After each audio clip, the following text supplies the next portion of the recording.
নমস্কার, শুরু করছি প্যারালাল ঝলক। আপনাদের সাথে রয়েছি আমি পূর্ণা। আপনারা এই প্রথম দেখছেন ডিজিটাল মিডিয়ায় বাংলায় খেলার খবরের বুলেটিন। ভারতীয় ও আন্তর্জাতিক ফুটবলের যাবতীয় খবর নিয়ে আপনাদের জন্য আমাদের বিশেষ সেগমেন্ট খেল সকার। জামশেদপুর এফসিকে হারিয়ে আইএসএল ফাইনালে মোহনবাগান। হাই ভোল্টেজ ম্যাচের শেষ মুহূর্তে অসাধারণ গোল করে আপুইয়া মোহনবাগানকে নিয়ে চলে গেলেন ফাইনালে। তার গোলের প্রশংসা শোনা গেল কোচ হোসে মলিনার মুখেও। তিনি আবেগে ভাসছিলেন আপুইয়ার করা অসাধারণ গোলটি নিয়ে কথা বলার সময়। Of course, the last goal, the last moment without Apuya shoot and score was, what can I say, was amazing, right? It was one moment, brilliant moment for us. You know, is we fight a lot during 90 minutes to achieve that goal. Finally, Apuya was the lucky man to score, right? He did a great job and a good shoot, of course. We miss Apuya in the last game. All of you knows about Apuya. He's a very good player. He's a good midfielder. They can play with the ball, without ball. They help so much to the team. So now I'm so happy for him, you know, because we deserve this goal. He tried, so. ISL সেমিফাইনালের প্রথম লেগে জামশেদপুরে হওয়া সমর্থকদের ঘটনায় উত্তপ্ত ছিলেন মোহনবাগান ফুটবলাররাও। সোমবারের match ছিল বদলার, আর এই বদলা পূরণ হয়ে গেছে। তাই এই জয় সমর্থকদের উদ্দেশ্যে উৎসর্গ করলেন অধিনায়ক শুভাশিস বোস। সব প্লেয়াররা জানতো জামশেদপুরে যেটা হয়েছে, আমরা খুবই সরি যে ফ্যানরা এরকম ফেস করেছে, বাট একটাই বদলা নেওয়ার জায়গা যে আমরা ম্যাচ জিততে পারি। আমরা তো সেরকম বিহেভিয়ার করতে পারি না যে তারা যেরকম করেছে। আমরা ম্যাচ জিতে বদলা নিয়েছি এবং আমাদের সকল মেরিনাস ফ্যান্সদেরকে এই উইনটা উৎসর্গ করছি। এবং আমি সবাই মেরিনাস ফ্যান্সদের বলবো 12 তারিখ মাঠে আসুন, আমাদেরকে সাপোর্ট করুন এবং আমরা 100% ট্রাই করবো এবছর আইএসএল ট্রফি যাতে কলকাতায়। ফাইনালে মোহনবাগানের প্রতিপক্ষ বেঙ্গালুরু এফসি। নকআউট পর্বে ওঠার পর থেকে বেঙ্গালুরু যেন ছন্দ ফিরে পেয়েছে। তাই এই ম্যাচটা খুব একটা সহজ হবে না বলেই মনে করছেন মোহনবাগান কোচ হোসে মলিনা। গতবার শিল্ড জেতার পরেও ফাইনালে মুম্বাই সিটি এফসির কাছে হেরে গিয়েছিল সবুজ মেরুন বাহিনী। এবার ফের আইএসএল এর ইতিহাসে জোড়া খেতাব জয়ের সুযোগ এসে গিয়েছে তাদের সামনে। সেই লক্ষ্য নিয়েই ফাইনালে নামতে চায় মোহনবাগান। তবে বেঙ্গালুরুর বিরুদ্ধে মোহনবাগান কোচ হোসে মলিনা বেঙ্গালুরুর বিরুদ্ধে ভরসা রাখছেন তার খেলোয়াড়দের ওপর। তিনি আত্মবিশ্বাসী তার খেলোয়াড়দের নিয়ে। Finals, nobody's favorite, you know. Anything can happen. Of course, we believe in ourselves. We trust in ourselves, in what we are doing. We think that if we are in our best, we are going to get the trophy. But we have to work hard. Right now we have to recover. We respect a lot Bengaluru. They did a great job during that season. They are a really good team. It's not going to be easy, but I always say the same, okay? Ashiq কুরুনিয়ানকে নিয়ে দুশ্চিন্তা কমল মোহনবাগানের। সোমবার যুব ভারতীতে দারুণ football খেলার পর মাঝপথে চোট পেয়ে যান, বেরিয়ে আসতে হয় মাঠের বাইরে। ফাইনালের আগে যেটা নিয়ে উদ্বেগ তৈরি হয়েছিল মোহনবাগানে, কিন্তু তার চোট মারাত্মক কিছু নয়। এমআরআই করানোর প্রয়োজন হয়নি, যা স্বস্তি এনে দিল সবুজ মেরুন শিবিরে। মঙ্গলবার ছিল বিশ্রাম। বুধবার থেকে ফাইনালের চূড়ান্ত মহড়া শুরু করবে টিম মোহনবাগান। শনিবার যুব ভারতীতে আইএসএল ফাইনালে বেঙ্গালুরু এফসির মুখোমুখি হবে সবুজ মেরুন ব্রিগেড। সুপার কাপের প্রথম ম্যাচে ওয়াকওভার পাওয়া হচ্ছে না মোহনবাগানের। তবে সুপার কাপ থেকে নাম তুলে নেওয়ার সিদ্ধান্ত ফেডারেশনকে জানিয়ে দিয়েছে রিয়াল কাশ্মীর। 20 তারিখ সুপার কাপে মোহনবাগানের প্রথম ম্যাচ রিয়াল কাশ্মীরের বিরুদ্ধে, কিন্তু ফেডারেশনকে তারা জানিয়ে দিয়েছে সুপার কাপ খেলবে না রিয়াল কাশ্মীর। আই লিগে 3 নম্বরে থাকা রিয়াল কাশ্মীর না খেলতে চাওয়া 4র্থ স্থানে থাকা গোকুলাম কেরালার কাছে সুযোগ এসেছে সুপার কাপ খেলার, আর গোকুলাম জানিয়ে দিয়েছে তারা খেলবে সুপার কাপ। তাই ওয়াকওভার নয়, সুপার কাপের প্রথম ম্যাচ গোকুলাম কেরালার বিরুদ্ধে খেলতে হবে মোহনবাগান সুপার জায়ান্টকে। সোমবার যুব ভারতীতে মোহনবাগান বনাম জামশেদপুরের সেমিফাইনাল ম্যাচ দেখতে গেছিলেন ঋষভ পান্ত। আর মঙ্গলবারই কেকেআরের সঙ্গে ঋষভদের খেলা দেখতে ইডেনে হাজির মোহনবাগানের স্বদেশি ও বিদেশি ফুটবলাররা। হাতে তাদের লখনৌ সুপার জায়ান্টের পতাকা। এই দুদিনে ক্রিকেটাররা ফুটবলের আর ফুটবলাররা ক্রিকেট উপভোগ করলেও আসলে মোহনবাগান সুপার জায়ান্ট ও লখনৌ সুপার জায়ান্টের কর্ণধার যে একই। সঞ্জীব গোয়েঙ্কা। সেমিফাইনাল থেকে মোহনবাগানকে ফাইনালে তোলার পরের দিনই দক্ষিণেশ্বরের মন্দিরে পুজো দিতে গেলেন জেমস কামিংস। একদিকে তার বাকি সতীর্থরা যখন ইডেনে কেকেআর বনাম লখনৌ সুপার জায়ান্টসের ম্যাচ দেখতে ব্যস্ত, অন্যদিকে কামিংস তখন একেবারেই ভিন্ন মেজাজের ছুটির দিন কাটালেন। মা ভবতারিণী দর্শনে কামিংসের সঙ্গী ছিলেন তার বান্ধবী। সোশ্যাল মিডিয়ায় এই ছবি নিজেই ভাগ করে নিলেন তিনি। সুপার কাপ নিয়ে পরিকল্পনা শুরু করে দিয়েছে ইস্টবেঙ্গল। 13ই এপ্রিল চেন্নাইন এফসির বিরুদ্ধে ফ্রেন্ডলি ম্যাচ খেলবে লাল হলুদ। রাজারহাট নিউ টাউনে সুপার কাপের প্রস্তুতি সারছে দিমি আনোয়াররা। সেখানেই চেন্নাইয়ের সঙ্গে ফ্রেন্ডলি ম্যাচ খেলবে ইস্টবেঙ্গল। এই ম্যাচকেই কেরালা পদের প্রস্তুতি হিসেবে দেখছেন ইস্টবেঙ্গল কোচ অস্কার ব্রুজো। গাড়ি দুর্ঘটনার কবলে পড়লেন ইস্টবেঙ্গলের গোলরক্ষক প্রভসুখান গিল ও ডিফেন্ডার আনোয়ার আলী। তবে অল্প বিস্তর চোট পেলেও তেমন গুরুতর কিছুই হয়নি। ইস্টবেঙ্গলের অনুশীলনে যোগ দিয়েছেন তারা। এআইএফএফের সেন্ট্রাল অফ এক্সেলেন্সের মাঠে অনুশীলনে যোগ দিতে যাওয়ার সময় নিউ টাউনের রাস্তার এক ডিভাইডারে ধাক্কা মারে প্রভসুখান গিলের গাড়ি। ওই গাড়ির মধ্যেই ছিলেন সতীর্থ আনোয়ার আলী। গাড়ি দুর্ঘটনার খবর শুনে ঘটনাস্থলে পৌঁছে যান ইস্টবেঙ্গল ম্যানেজার। গিয়ে দেখেন সুস্থ আছেন গিল ও আনোয়ার আলী। তাদের নিয়ে তিনি সোজা চলে যান লাল হলুদের অনুশীলনে। সুপার কাপের জন্যই এখন এআইএফএফের সেন্ট্রাল অফ এক্সেলেন্সের মাঠে অনুশীলন চলছে ইস্টবেঙ্গলের। ইন্টারকাশি কি আই লিগ চ্যাম্পিয়ন হচ্ছে? 28 তারিখের আপিল কমিটিতে চূড়ান্ত সিদ্ধান্ত হওয়ার কথা থাকলেও সেটা না হওয়ার সম্ভাবনাই জোরালো হচ্ছে। কারণ ইতিমধ্যেই আই লিগের 5 ক্লাব ইন্টারকাশির বিরুদ্ধে ফেডারেশনে অভিযোগ জানিয়েছে। ইন্টারকাশি নাকি তাদের বিদেশি মারিও বার্কো চোট পাওয়ায় তার রিপ্লেসমেন্ট ফেডারেশনের কাছে চেয়ে নতুন বিদেশি এনেছিল প্রথম লেগে, কিন্তু দ্বিতীয় লেগে দেখা যায় সেই মারিওকেই আবার খেলায় ইন্টারকাশি, যা ফেডারেশনের নিয়ম বিরুদ্ধ। মারিও শুধু খেলেননি, তিনি গোলও করেছেন। তাই নিয়ম অনুযায়ী প্রায় 8 পয়েন্ট কাটা যাওয়ার কথা ইন্টারকাশির, আর সেটাই একসঙ্গে অভিযোগ করেছে আই লিগের 5 ক্লাব। এখন দেখার ফেডারেশনের সিদ্ধান্তে কে হয় এই মরশুমের আই লিগ চ্যাম্পিয়ন। যদি ফেডারেশন ইন্টারকাশিকে আই লিগ চ্যাম্পিয়ন ঘোষণা করে তাহলে আদালতে যাবে আই লিগের এই 5 ক্লাব। মুম্বাইয়ে লেজেন্ডস ম্যাচ খেলতে এসেছিলেন তিনি মাইকেল ওয়েন। ইংল্যান্ডের প্রাক্তন বিশ্বকাপার এবং রিয়াল মাদ্রিদে খেলা অন্যতম এক স্ট্রাইকার। এমবাপেকে দেখে তার মন খারাপ। এক ভারতীয় সংবাদ মাধ্যমে তিনি জানিয়েছেন, বিশ্ব ফুটবলে এই প্রজন্মের সেরা ফুটবলারও। কি গতি, কি ফাস্ট টাচ, একই সঙ্গে গোল করার অসাধারণ ক্ষমতা। এত ধ্বংসাত্মক ফুটবলার খুব কম এসেছে, কিন্তু বড় দলে এটাই অসুবিধে যে ট্রফি জিততে হবে, তাই নিজের পছন্দের জায়গায় খেলতে পারছেন না। সবচেয়ে বড় কথা, স্ট্রাইকারের ভূমিকাটাই কোচেরা এখন বদলে দিয়েছে। তোমাকে একা খেলতে হবে বক্সের ওপর, তুমি সাপোর্ট পাবে না। এতে এমবাপের মতো ফুটবলারদের সৃষ্টিশীলতা নষ্ট হয়ে যায়। 2022 কাতার বিশ্বকাপের পর থেকেই চোটের সঙ্গে লড়াই করছেন লিওনেল মেসি।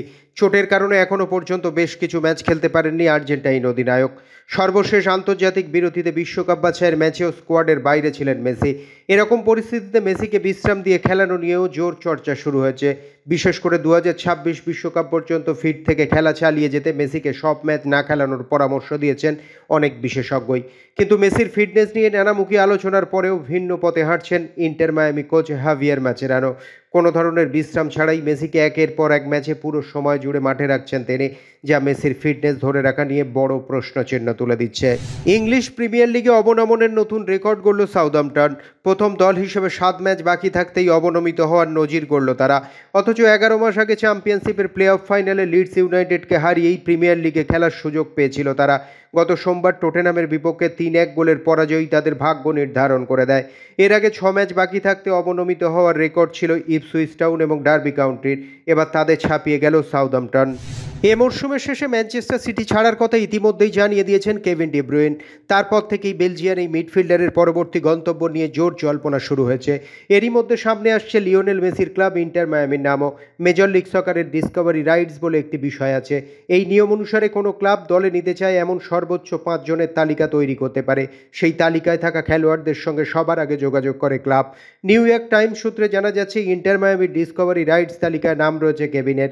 শেষ পর্যন্ত মেসির সঙ্গে তাকে জুটি বাঁধতে দেখা যায় কিনা তা তো সময়ই বলবে। বিশ্বজুড়ে 22 গজের নানান রকম খবর, ক্রিকেটের সেই সমস্ত খবর নিয়ে আমাদের বিশেষ সেগমেন্ট লিগ ছক্কা।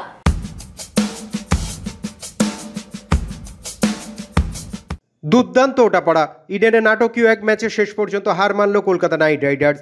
লখনৌ সুপার জায়ান্টস বিশাল 239 রানের টার্গেট দিয়েছিল কেকেআরকে। দুর্দান্ত শুরু করেছিলেন ডিকক ও নারিন। ওভারে 14-15 রানের গড় শুরু থেকেই। তারপর রাহানের দারুণ ক্যালকুলেটিভ ইনিংস। ভেঙ্কটেশ আইয়ারের যোগ্য সঙ্গত। ডিকক 15, নারিন 30, রাহানে 61, ভেঙ্কটেশের 45 সৌজন্যে তখন জয়ের গন্ধ পাচ্ছে নাইটরা। কিন্তু তারপরই পট পরিবর্তন, পরপর গোটাচারেক উইকেটের পতন। তবু তখনও রাসেল রিঙ্কুর জন্য মঞ্চটা তৈরি ছিল। শেষ 5 ওভারে 60-61 রান করতে হতো দেরাজ রিঙ্কু সিংদের, কিন্তু পারলেন না। রাসেল ব্যর্থ, করলেন 7 রান। রিঙ্কু 15 বলে অপরাজিত 38 রানে চেষ্টা করেও শেষ রক্ষা করতে পারলেন না। হার 4 রানে। 7 উইকেটে 234 রানে থামল কেকেআর। তার আগে 3 উইকেটে 238 রান করেছিল লখনৌ। সৌজন্যে মাকরাম 47, মিচেল মার্কস 81 এবং নিকোলাস পুরানের 87। টানা 6টি ওয়াইড করে বিস্মিত করলেন শার্দুল ঠাকুর। সোমবার মুম্বাই ইন্ডিয়ান্সের বিরুদ্ধে 42 বলে 67 রান করে বিরাট কোহলি নতুন এক কীর্তি গড়লেন। প্রথম ভারতীয় ব্যাটসম্যান হিসেবে টি-20 ক্রিকেটে 13,000 রানের মাইল ফলকে পৌঁছে গেলেন। বিশ্বের 5ম ব্যাটসম্যান হিসেবে তার এই কীর্তি। 400রও বেশি ম্যাচ খেলেছেন তিনি। সোমবার মুম্বাই ইন্ডিয়ান্সের বিরুদ্ধে তার দল 12 রানে জিতল। 11 বছর পর ওয়াংখেড়েতে মুম্বাইকে হারানোর পর খুশি বিরাট। বলেছেন, ম্যাচের পর ওয়াংখেড়েতে সাপ মুক্তি হলো। রেকর্ড করার দিনেই শাস্তির মুখে পড়লেন আরসিবি অধিনায়ক রজত পাতিদার। আরসিবির প্রথম অধিনায়ক হিসেবে কেকেআর, সিএসকে এবং মুম্বাই ইন্ডিয়ান্স এই 3 বড় দলের বিরুদ্ধে একই মরশুমে অ্যাওয়ে ম্যাচ জিতলেন, যে রেকর্ড বিরাট কোহলিরও নেই। আর সেই দিনই স্লো ওভার রেটের জন্য জরিমানার কবলে পড়লেন পাতিদার। 12 লক্ষ টাকা জরিমানা দিতে হবে আরসিবি ক্যাপ্টেনকে। এই মরশুমে মোট 4 জন অধিনায়কের উপর এই শাস্তির খাড়া নেমে এলো। আইপিএলে নতুন নজির গড়লেন আরসিবি পেসার ভুবনেশ্বর কুমার। পেসারদের মধ্যে আইপিএলে সর্বোচ্চ উইকেটের মাইল ফলক ছোঁলেন, ছাপিয়ে গেলেন প্রাক্তন ক্রিকেটার ডোয়েন ব্র্যাভোকে। এতদিন আইপিএলে পেসার হিসেবে ব্র্যাভোর 183 উইকেটই ছিল সর্বোচ্চ। গত সোমবার মুম্বাইয়ে তিলক বর্মাকে আউট করে সেই রেকর্ড ভাঙলেন ভুবনেশ্বর। তাঁর ঝুলিতে এখন 184 উইকেট। তবে সব মিলিয়ে আইপিএলে উইকেট শিকারীদের মধ্যে তৃতীয় স্থানে আছে ভুবনেশ্বর কুমার।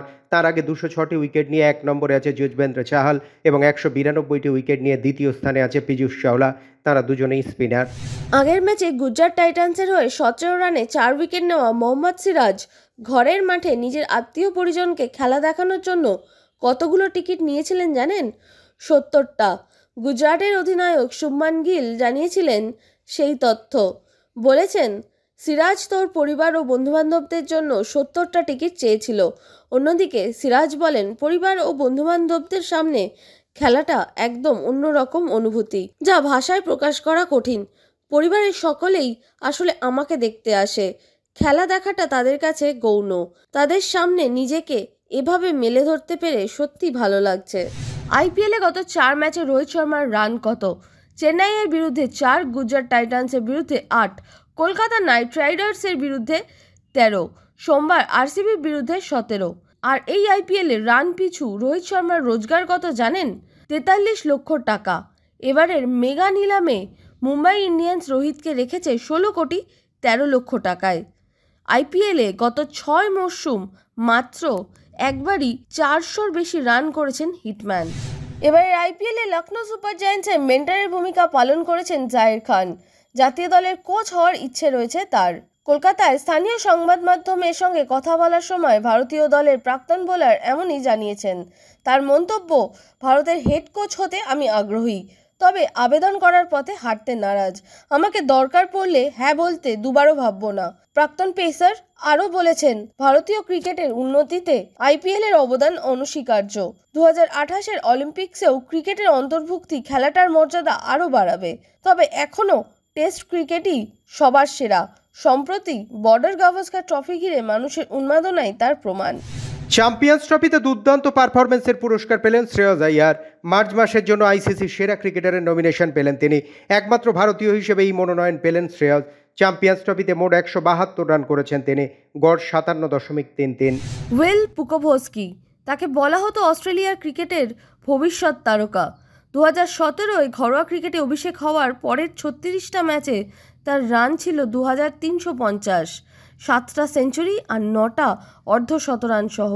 2021-এ ভারতের বিরুদ্ধে টেস্ট অভিষেকের ম্যাচে প্রথম ইনিংসে করেছিলেন 62।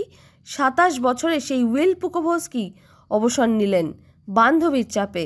কারণ এখনও পর্যন্ত ঘরোয়া ক্রিকেটে তিনি 13 বার মাথায় বাউন্সারের আঘাত পেয়েছেন। প্রত্যেকবার হাসপাতালে ভর্তি হতে হয়েছে তাকে। ক্রিকেট অস্ট্রেলিয়ার মেডিকেল বোর্ডও পরামর্শ দিয়েছে আর না মাঠে নামতে। ফুটবল ক্রিকেটের বাইরেও খেলার দুনিয়ায় রয়েছে আরো নানা রকমের খবর, আর সেই সব খেলার খবর নিয়ে আমাদের বিশেষ সেগমেন্ট উইং প্লে।